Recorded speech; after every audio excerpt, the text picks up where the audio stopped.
Hello, I'm Kads, and welcome to today's video. So today's topic is going to be somewhat of a follow-up to our Stock the Broken free-to-play champion showcase, but in this case, I did officially work him into my Dragon Hard Mode Stage 10 team, and it got a lot closer than I thought to being my dream team when it comes to Dragon runs, and so I just wanted to share that team with you guys today and see if you can have or draw some inspiration from the team that we'll show in a bit. Now, if you've been following the channel for any amount of time and or you've watched some of my Shard Pull videos, you'll know that one of my top most wanted non-void legendary champions is a poison exploder, number one being Eleanor, but I'd also take his Yavia. They're somewhat functionally equivalent, although Eleanor is a little bit better in terms of utility, but they're most well known for their poison combustion abilities. They're the only two champions in the game who have a full all poison detonation, especially on waves, which can make it very, very quick. Basically the same capability as a seer when it comes to wave clearing. And by contrast, Stock the Broken does have poison explosion in his kit. However, despite it saying activating all poisons, it really means any poisons, meaning he'll activate a single tick of all poisons across all champions that are hit with the AoE attack. The strength of a full poison combustion team means that as long as you have 20 ticks of poisons out there, because each tick is 5% of one's max HP, ergo you have 20 ticks of 5%, and that's 100% damage, meaning that the target will die. That's all you would need to kill all the targets on the field. So most poison compositions for Dragon place that many poisons on their targets, but if you don't have a poison exploder to blow them up all at once, it just takes time for the poisons to do their damage over time. Obviously, you can speed it up with partial activators such as Stock and Theodore, who we'll see a little bit later as well. But nonetheless, in the absence of those, I was able to put together a new team that was slightly faster than my old team. While we're here, we might as well go through the rest of his kit. On the A1, attacks an enemy 2 times. It has a chance to increase the duration of all poisons and or HP burns on the target by 1 turn, which is pretty powerful. It can help the uptime of your poisons because unlike Theodore, he does not extend them before popping them, and so he can very easily bleed through all the poison stacks that may or may not be out there. And so it's a little nicer, especially on single target encounters, which is i.e. the dragon. Once you get there, it's nice to extend the poison that are already out there so that whenever the dragon takes his turns, he takes poison ticks on top of whatever activation you have from the composition. And then of course he places some poisons on his own, 2 AoE poisons with some continuous heals. So basically a bad Alcazar type ability minus the cleanse that comes with it. So hopping over to the dungeon itself, we can take a look at the team that I have to showcase you for today. Now obviously this is not necessarily going to be a free to play, friendly, accessible team, but there are nonetheless some substitutions you could use if you happen to be lucky with certain types of champions. But you can see Stock is in the lead here. We're taking advantage of his speed aura, 20% in all battles. He's one of the primary poisoners and poison exploders, of course, for the composition. We have Battle Alcazar here, who's one of our backup poisoners. We have Calvalax in there for his passive, which is more poisons, specifically 4 poisons compared to the 2 from Stock and Battle. And then we have Theodore in the mix as well, another poisoner, but also more importantly, the poison sensitivity, which makes or increases the effectivity of all the poisons that we're going to be placing. And then we have our reset champion, which is the best that I can do, a 5-star renegade. I don't have a Kaimar or a Yumiko, so I make do with what I have. Now, if you were looking for some substitutions and you do happen to have Stock the Broken on your account, then Calvalax could be replaced by a Taurus. He's an epic who can also place 4 AoE poisons. Granted, he lowers his HP to 1% and places unkillable on himself, and it takes a little bit more time than just a passive putting them out there naturally. But nonetheless, the concept is the same. You're getting 4 AoE poisons from 1 champion, 1 slot. Uragrim can do a job similar to Bad L. Again, you're not getting the cleanse ability, but you are getting the poisons, the equivalent number of poisons. And then Theodore, unfortunately, is kind of hard to replace unless you happen to have 2 Stock the Brokens, then maybe you can kind of replace it.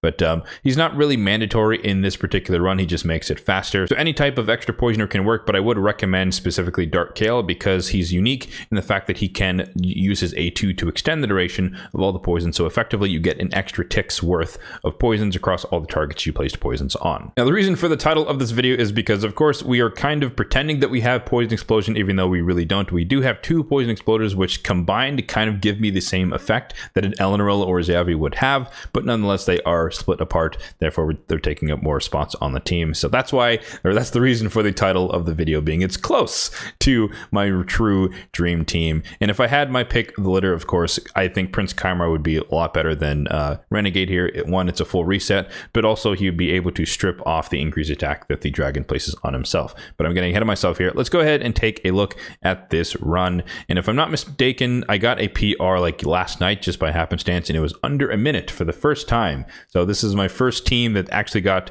a dragon run under 1 minute. I believe it was 57 seconds. second. So I'll go through the AI overrides because it is a little bit important for this particular composition after the run, but let's go ahead and see it in action. So we start off with Kalvalax poisoning, we have Bad L poisoning, we have Theodore poisoning, and then stock leads off with the activation. We reset here, and then we allow Theodore to do his activation afterward. And then we basically rinse and repeat. However, we're trading off the poison placing between Bad L. Now we're using the poisons from stock, and that is because we're allowing Bad L to place his poisons, or delaying him to place it when we get back, or we get to wave 3 on the dragon. So we're just kind of making sure that we're trading poisons, because obviously resetting them and using them in between the waves means that people might not have them when we're ready to go to the dragon. And I do want to make sure that we have some poisons ready to go when the dragon takes his turn. Obviously Kalvalax passive will always apply them, but depending on the RNG of the run, we may or may not have enough poisons or enough of a cycle to come back to all the poisoners. In that case, you did see that one target on wave 2 survived a little bit longer, and so that extra turn that some champions got means they're now kind of overlapping with their poison placing abilities. But in the ideal state of the run, that's not always going to be the case, because they're just going to get one turn or a couple of turns per wave, and when they're before they pop all the poisons. So this definitely looks a little bit dangerous. You can see their Kalvalax goes down, Renegade goes down, but these guys are relatively tanky enough. Stock does die. Usually he's just slightly less tanky than Battle Khazar and Theodore, but the tandem of Battle and Theodore, especially between all the continuous heals that Battle and Stock will place out there, make sure that they are the last one standing and the last alive, and they also both have poison, so they can finish off the boss. It's not really that big of a concern. So a little bit of bad RNG on wave 2 there, so it was a little bit slower, but a minute 17, so anywhere between a minute and about 90 seconds worst case is how fast this team can get it done. I already kind of explained it a little bit through the run, but nonetheless, let me walk you through the AI overrides just so you have a fuller or better understanding of exactly why or how I'm staggering all of their abilities, especially with the reset being in the mix as well. So we have an opener don't use on Stock's poison activation ability, so that, well, as we saw, he can start off wave 1 by activating the poisons that the other 3 have already placed, and then we make sure to turn off his poison ability and save it for wave 2, where he's allowed to do that. Opener don't use, and so we have that ready to go sometime once again in wave 3. And you'll notice here that he is allowed to freely do the poison activation once again on wave 2, but it's always going to be after he places his own poisons. And of course, there's Renegade in the team, meaning that this ability should be ready to go after he uses the A3. And then round 3, you can see here we're opening with the A1. This is again just to make sure that our poisons are being staggered, as well as the continuous heals, just because I don't want to stack them all up at once, overfill the debuff bar, and thus people are actually not placing poisons, and then the dragon takes a turn, and then he burns off all the poisons at once, and then we're just taking a bunch of damage without any, or he's taking a bunch of turns without any poisons on him. So we're making sure to stagger so that everyone's not placing their poisons at the exact same time. But after that, he's allowed to freely detonate and place poisons at will. Kalvalax is a lot more straightforward. He's basically turning off the A2. It's just kind of a pointless ability. There's a lot of animation time that goes into that, so we just don't need it. But he's allowed to use his big AoE smack on wave 1 and wave 2 as much as he needs to, but usually it's just the once. And then when we get to wave 3, kind of like Stock, because he can also extend the duration of poisons on his A1, I want him to use that to start. Well, we're turning off the A2 once again, and typically he never gets back around to use the A3, because as you saw, he dies.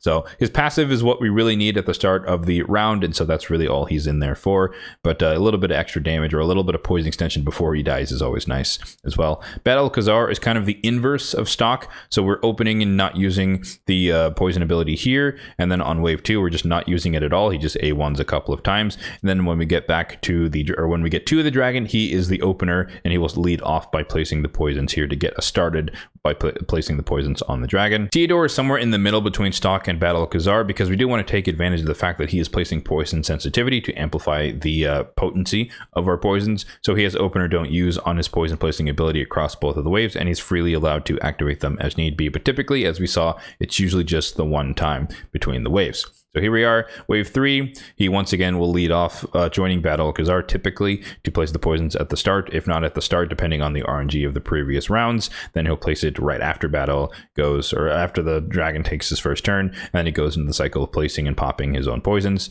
And then Renegade, as you expect, she just comes in, wave 1, does her little reset, doesn't really need to do anything for wave 2, and then she dies as soon as the dragon takes a turn on wave 3. So in case you would like to build a similar team for yourself, let's go through the builds on all these champions. And one thing I did forget to mention is the turn order is fairly specific.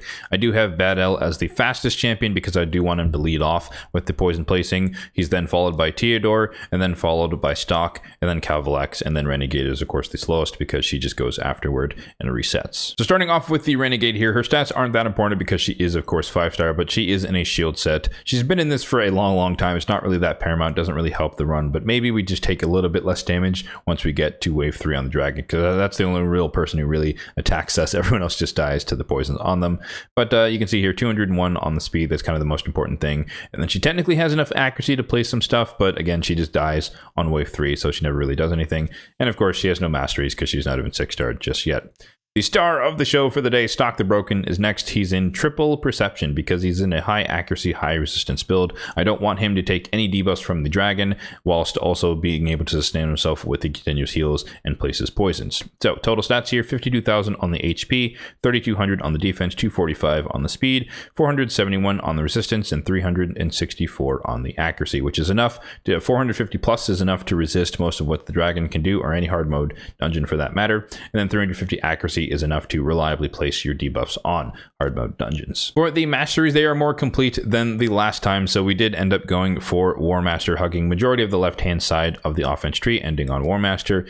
And then for the support tree, you can kind of see we're kind of picking up a lot of stuff, a lot of the turn meter boosting stuff, a lot of the accuracy boosting stuff. You can see we came all the way down here to Master Hexer, and my plan is to wrap it up with lasting gifts whenever the next opportunity comes around to finish farming his masteries. Next up, we have Bada El-Khazar himself, who has been rebuilt a little bit. He's now in double immortal and perception, but his stats are basically the same as before, although he has a lot more HP, which was the goal, and he offers a little bit of healing in the kit as well. So 81,000 on the HP, 3,400 on the defense, 256 on the speed, 443 on the resistance, and 343 on the accuracy. So basically it's in the neighborhood of Stock the Broken, as we saw there, the 450, 350 targets. Even though he's a little bit shy, it's close enough so that most of the time he still does exactly what needs to be done.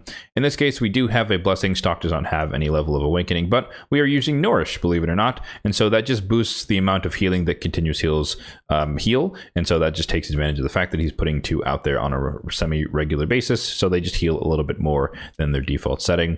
And then for the masteries, the defense tree and support tree, since this is a very tough build, especially without, you know, layers and layers of perception, it's harder to get the accuracy and resistance targets, so we are coming down to Eagle Eye on, in the support tree. But similar to Stock, we are going the lasting gifts and Master Hexer split. However, we're indexing a little bit more into the healing side of things because he's more, I need him to sustain himself a little bit more just because he is meant to finish off the fight with Theodore. So I want him to be a little bit more robust in the healing and less robust in the poison placing and whatnot. And then the defense tree, straight line, basically just kind of making him a little bit tanky, a little bit more survivability so that he's less likely to die at the wave 3 of the dragon, which has happened a couple of times, but usually by that point there's enough poisons on the dragon that Theodore is the one that finishes him off. Then we have Calvalax, who's in Savage and Perception, built like a nuker for the most part, but again, he doesn't really do all that much aside from his passive, just kind of placing the poisons in between the waves. 34,000 on the HP, 6,200 on the attack, 2,600 on the defense, 236 on the speed, full crit rate, 255 on the crit damage, and then 364 on the accuracy, which is the most important thing. Enough accuracy, once again, 350 plus to place his poisons on each wave. For the blessing, this is optimized for the spider team that he's also featured on, and I'm using Hero Soul just because he gets extra damage per enemy, which allows him to get closer to the enemy max HP cap. That's also the purpose for the Savage set, and he is now actually booked. I've been running out of legendaries to book, and I have a decent amount of tomes, so I did finally book him out. And tomorrow CVC goes live, so I probably will finish off the A1, just because in this fight it is actually handy if he can just extend the duration of the poisons, as we talked about before he falls over to the first or second AoE from the dragon. For the mastery, he is built like a kind of your old school enemy max HP nuker, so a lot of the offense tree, a lot of the first hit full HP and first hit ruthless ambush stuff, and then we're ending ultimately on flawless execution to maximize the amount of crit damage he can have. You can run Helm Smasher if you want, and or War Master if you want more consistency in terms of damage, but for me, I just need as much of that one big smack as possible for Spider in particular, and so I indexed more into crit damage. And then the support tree, pretty standard debuffer stuff here on the right hand side, ultimately ending on Sniper to boost the chance of placing the poisons on his passive, not the start of the round one, but the one where on subsequent turns, and then Master Hexer, of course, to extend any and all of the poisons that he can place. And then lastly, we have Theodore, who's in double perception and 2 pieces of stone skin, which is effectively a resistance set. His total stats are as follows: 67,000 on the HP, 4,000 on the defense, 252 on the speed, 477 on the resistance, 367 on the accuracy. Once again, similar to the Battle style, the stock style of high accuracy, high resistance, enough to resist all the debuffs from the dragon and still place the poisons and poison sensitivity. And then when it comes to the blessing on him, I do have Brimstone, pretty standard PvE type champion blessing. So it just every time it can land, there's a chance that we do extra damage and makes the dragon part a little bit faster, especially if we place it at the very beginning. And then for the master is a little bit different, and we do have the defense and support tree, still kind of the straight line approach where we're taking a lot of the tankiness stats, but we're picking up a lot of the standard debuffer stuff here on the right hand side of the support tree and weaseling through Master Axer, but we are opting to go for Oppressor instead. So because of all the poisons and or debuffs that he's going to be placing out in general, this fills his turn meter a little bit faster than everyone else, and so he can cycle through his abilities a little bit quicker, which gets him back around to more poison placing and more poison activation. So there you have it. That is my new and improved Dragon Hard Mode Stage 10 team, where I'm just pretending that I do have a true poison exploder between the stock and the Theodore combined into one unified force. Feel free to comment down below what team you run for your dragon team. I know a lot of people still run Seer compositions. A lot of people do run like Staltus Dragonbane. I have him as well. He did used to be in my team. Very, very useful passive to reflect all the poisons back to the boss. I mentioned Dark Kale. He's good as well for this fight. And a Tomb Lord is used to be in the team as well. Kind of the same position as Calvlax, where you can place 4 AoE poisons. But Calvlax, of course, does it faster because it's just on his passive. Once again, this is probably not the most free-to-play friendly team, and that's not really the purpose. This is more just to show the concept of a double poison detonation team, in case you are also like me and you don't have a true poison detonation, or you don't have a Seer team yet up and running, and you happen to have some combination of these champions. As always, if you did find this video helpful, then be sure to hit that like button down below. It really does help out the channel, and feel free to hit that subscribe button down below as well if you're enjoying the content overall on this channel. Thanks for watching, and have a good one.